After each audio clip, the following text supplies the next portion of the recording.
ponto de vista do império estadunidense, eles estão perdendo uma guerra mundial. Quer dizer, e eles não podem deixar isso acontecer. Então, fica nessa... Eles entraram numa espiral de loucura. O que nós estamos assistindo é que você tinha dois projetos dentro da própria burguesia nos Estados Unidos, os donos da grana, os donos do poder, etc. e tal. Um era um projeto desenvolvido pelo Partido Democrata, que tentava combater o progresso, a evolução da China, por meio de acordos tradicionais, por meio do atlantismo, acordos com a União Europeia, etc. e tal, procurando envolver mais países, no sentido de combater a China com o uso e o poder dessas alianças. Isso é uma perspectiva. E a outra foi do Trump, que representa um outro setor da burguesia estadunidense, que é um setor ultranacionalista, que tem a retórica dos Estados Unidos como um país excepcional, o grande líder das nações, e que e sozinho é capaz de liderar o mundo sem precisar de aliança com ninguém. E o Trump representa esse setor, e ele tem essa retórica. E aí, Pedro, quero fazer um primeiro alerta aqui, que é o seguinte. Na verdade, o Trump não inventou nada. O Trump não é um fenômeno novo. Eu acho muito complicado chamar o Trump de nazista ou de fascista, porque dá a impressão de que o Trump está adotando uma política que foi nascida e gerada na Europa, ou o fascismo do Mussolini, ou o nazismo do Hitler. Não. O Trump está sendo totalmente estadunidense. Quer dizer, tudo que ele está fazendo faz parte da história dos Estados Unidos. Racismo faz parte da história dos Estados Unidos. Isolacionismo faz parte da história dos Estados Unidos. Vamos lembrar que os Estados Unidos só entraram na Segunda Guerra Mundial depois do ataque a Pearl Harbor. Eles acharam que nem tinham que entrar na Segunda Guerra Mundial, que eles queriam ficar sozinhos ali. A crença no destino manifesto de ser a maior entre as nações, isso é totalmente parte dos Estados Unidos. A projeção do poder imperial sobre os países vizinhos. É só rever a doutrina Monroe, de 1823. Quer dizer, o Trump, ele representa esse setor da história dos Estados Unidos que, na verdade, foi momentaneamente derrotado na Guerra Civil, em 1861 a 65, os Estados confederados racistas, que foram derrotados. O Trump representa esses caras, esses setores que foram derrotados e que nunca se conformaram com a derrota. Por isso eu digo, aliás, que a guerra civil nos Estados Unidos nunca foi completamente encerrada. Ela nunca terminou, de fato. Ela apresenta momentos de mais intensidade e momentos de menor intensidade. Mas ela nunca foi superada. Tanto é assim que hoje as pessoas têm que entender o que significa isso no dia a dia. Eu acho pavoroso esse número que eu vou falar agora. Mas os cidadãos dos Estados Unidos têm nas suas mãos 320 milhões de armas. É uma arma para cada habitante dos Estados Unidos. E isso não é uma cifra que o Arbex inventou, tirou da cartola. Isso é cifra oficial da NRA, National Rifle Association, que é o principal lobby em defesa da segunda emenda, que garante o porte de armas para indivíduos. 320 milhões de armas na mão dos caras, da população. É uma população armada, é uma população completamente psicótica, um negócio assim... Você deve ter visto o documentário do Michael Moore. Sim. Ele vai fazer uma compra na Walmart, e a Walmart te dá de brinde se você fizer uma compra acima de, acho que era de $500, se não me engano. Se você comprasse mais de $500 na Walmart, você ganhava uma pistola de brinde.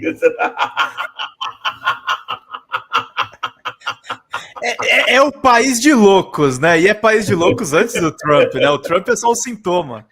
Não, o Trump ele é puramente estadunidense. Por isso que eu acho complicado chamar de nazista ou de fascista, porque se você chama de nazista ou fascista, você perde o específico da história dos Estados Unidos, que é isso, que é esse setor da burguesia e que não se conforma com isso. Agora, qual é a contrapartida disso, do ponto de vista dos trabalhadores dos Estados Unidos? Pedro, a situação é trágica. Nós não temos ideia do que significa viver nos Estados Unidos hoje. Sim. Eu vou te dar alguns números, só para quem está ouvindo a gente entender um pouco do que está acontecendo ali. O poder de compra da família média, família do trabalhador dos Estados Unidos, o poder de compra, aquilo que ele pode comprar com o salário dele, está congelado. Sabe desde quando? 1978. O poder de compra está congelado em 78. Mas de onde você tirou isso daí? Isso daí tem um site, IPA, Instituto de Políticas Econômicas, lá dos Estados Unidos, na sigla em português, na sigla em inglês é EPI, Economic Policy Institute, que funciona mais ou menos como um DIEESE. É um instituto de estatística ancorado no mundo do trabalho. Está tudo lá. A família do trabalhador está com poder de compra congelado desde 1978. O que significa isso? Significa que todos os avanços obtidos no ganho de produtividade do trabalho, com robótica, com informática, com inteligência artificial, com todas as técnicas que foram se acumulando e se renovando durante todo esse período, nada disso foi repassado para os trabalhadores. Nada. Nem um centavo disso aí. Pior ainda. E aí é que entra a ilusão que os trabalhadores... É a ideologia que vem desde a era Reagan, né? Na verdade, até anterior, porque... do Nixon. Porque em 78, nós estamos falando num momento anterior. Nós estamos falando de uma cultura que é uma cultura que faz parte do mito dos Estados Unidos, que é o self-made man, uma cultura altamente individualista. Sim. E que, inclusive, estava presente na Grande Depressão. Quando, em 1929, estava a Grande Depressão, o então presidente no cargo, Herbert Hoover, ele defendeu a tese neoliberal, já naquela época, em 29, que o mercado deveria resolver o problema da Grande Depressão. Tem pessoas passando fome, o mercado tem que resolver. Tem pessoas na fila da sopa, em Nova York, o mercado tem que resolver. Tem trabalhador desesperado que não tem emprego, o mercado tem que resolver. E quando veio Roosevelt, o Franklin Delano Roosevelt, e propôs o New Deal, o novo pacto, em que ele queria juntar na mesma mesa Estado, sindicatos e empresários, para falar, escuta, vamos criar uns pacotes aqui para gerar emprego, porque o Hoover acusou o Roosevelt de ser comunista. E o Roosevelt falou para o Hoover, escuta, ô cidadão, o único capitalista aqui de verdade sou eu. Porque, atenção, nós estamos falando de 29, portanto, tinha acabado de acontecer a Revolução Russa. Claro. O Roosevelt falou assim, se a gente não intervir agora e garantir emprego para essas pessoas que estão desesperadas, vai ter uma revolução socialista nesse país aqui. Quer dizer, a perspectiva individualista, ela sempre esteve presente na história dos Estados Unidos, sempre. Ela faz parte da história dos Estados Unidos. O que ocorre é que, com a globalização, o que a burguesia industrial dos Estados Unidos fez? Bom, eu sou um burguês industrial, tá? Eu tenho uma fábrica. A Ford, sei lá, sou o dono da Ford. Sei lá, uma coisa assim. Aí eu quero criar uma nova planta de produção. Só que se eu criar uma planta de produção nos Estados Unidos, eu vou ter que pagar para o trabalhador um salário, digamos, naquela época lá, uns 80, 90, sei lá, $17 a hora. Eu vou ter que pagar para o trabalhador. Um salário desse. 17, 20 dólares a hora. Se eu pegar essa mesma fábrica e ir para o México com ela, eu não vou pagar 20 dólares a hora. Eu vou pagar 100 dólares por mês para os trabalhadores no México. E mais ainda, lá no México eu não vou ter que respeitar legislação climática, eu tenho dinheiro à vontade para subornar juiz, para subornar deputado, para subornar senador, subornar o presidente da República, se precisar, burlar todas as leis. Então, eu vou fazer a fábrica no México. O que eu vou fazer aqui? Ou no México, ou sei lá, no Haiti, na Indochina, sei lá onde. Vou fazer a fábrica na China. Resultado. Os trabalhadores dos Estados Unidos foram ficando sem local de trabalho. Desmantelou a indústria dos Estados Unidos. Sim. Isso funcionou até 2013.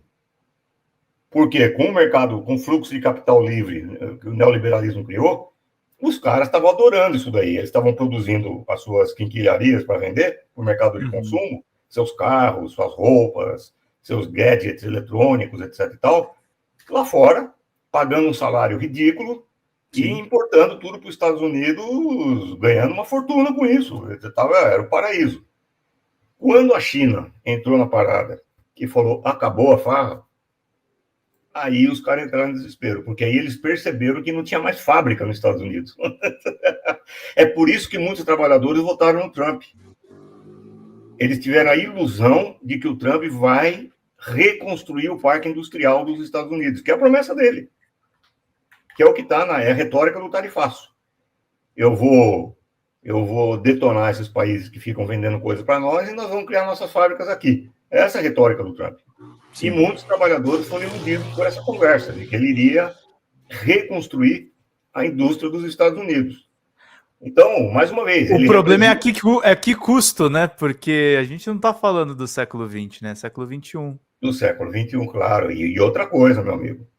Você não reconstrói um parque industrial em 24 horas. Exato. Quer dizer, você demora anos para reconstruir um parque industrial. Ele tem anos de prazo para reconstruir? Não tem. Sabe por quê? Porque a situação do trabalhador nos Estados Unidos hoje é desesperadora. Fala pessoal da Folha Democrata, aqui é Pedro Zambarda, editor do canal, falar um pouquinho a respeito da necessidade de vocês financiarem a Folha Democrata. Gente, a Folha Democrata é financiada através de um Pix chamado Folha Democrata, é o endereço do Pix, né? folhademocrata@gmail.com. Nós precisamos do nosso jornalismo financiado por vocês que são do nosso público, porque nós passamos vários perrengues aqui com o YouTube, vocês sabem muito bem. E mesmo assim, graças a essa comunidade muito unida, a gente conseguiu fazer lives históricas, acompanhar praticamente ao vivo a campanha do Guilherme Boulos, trazer informações exclusivas a respeito de Gustavo Gayer, de Olavo de Carvalho, de todos os bolsonaristas, combater as fake news e tudo o que a gente acompanha. Por R$80 no nosso Pix você ganha um curso de roteiro para série, o que é muito importante se você é artista, roteirista, se você lida com essas práticas da economia criativa. Outra forma de você colaborar também é se tornando membro aqui do nosso canal.